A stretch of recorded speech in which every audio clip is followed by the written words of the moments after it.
Are you trying to read a rule book? No, that's not how it works around here. I'm Ryan from How I Roll, and in this Rip Up the Rules, I'm going to teach you how to set up and play Push Hand. So toss that rule book right in the trash can because you don't need it. Push Hand is designed by Adam Danoff and published by Green Cloak Creative, who helped sponsor this video. It's a tense two-player duel of opposing forces, and it plays in about 10 to 20 minutes. Perfect for a quick grudge match. There's always room at the table for you.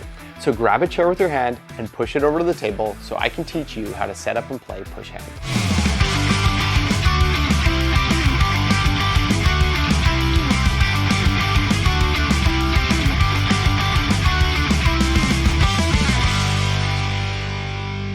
In Push Hand, the two of you are locked in a battle of balance and opposing forces. You'll simultaneously play force cards each round to shove your opponent's token toward a fall space on the shared balance track.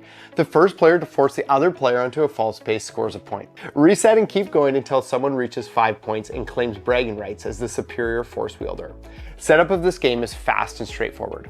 Lay out the 4 balance track cards in a long line between the 2 players. Overlap them so one fall space sits in the exact middle and each center overlaps properly with the next card to create one continuous track. It should look like a single balanced beam with fall spaces at both outer ends and in the center. Place the hierarchy card in the middle of the table where both players can see it. Now each player should place their token on the center space closest to them.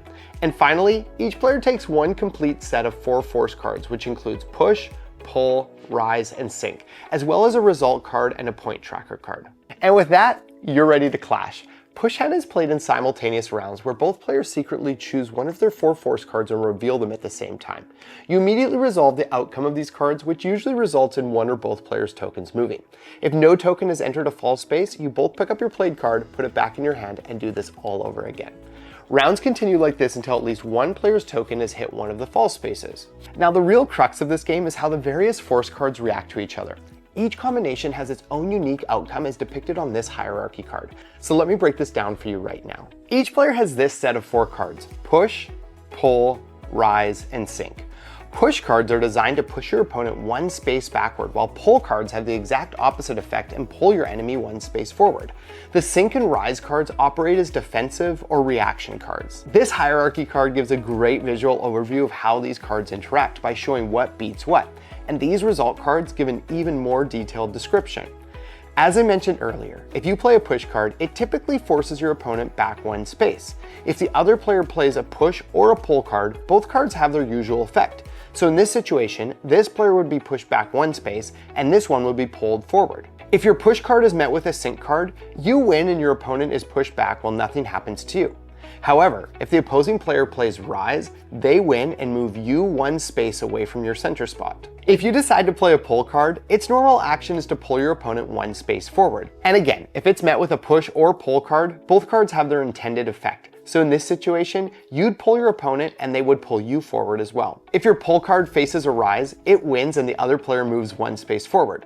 However, if they play a sink against it, they win and get to move their token 1 space closer to their center. Any combination of rise and sink cards that are played against each other simply cancel out and neither player moves their token. Keep playing cards like this until one player's token lands on a fall space. If it's your opponent's token, make sure you put on a smug grin at their demise. If it's your token, you might want to take a moment to cry.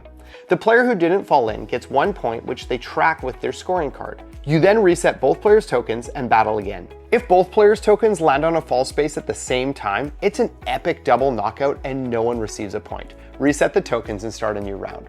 Rounds continue like this until one player reaches 5 points. That player wins the game and also the award for being the pushiest person at the table. The other player might need to work on their timing and forcefulness a bit. Whether you crush your opponent or get crushed, I hope you have fun playing Push Hand and that this video helps you get right down to the business of playing it. If you have any questions about the game or would like to share one of your funny gameplay moments, drop a comment below and you'll hear right back from me. I've also linked the Board Game Geek page for Push Hand in the description, as well as the Green Cloak Creative website, so you can check out more of their lineup of 18 card games. Thank you so much for watching. If this video helped you finally settle who's the real master of balance, or at least who pushes harder, hit like and subscribe, and ring the bell so you don't miss the next Rip Up the Rules. Thanks for rolling with me today. Now get out there and push your friends around until they finally fall.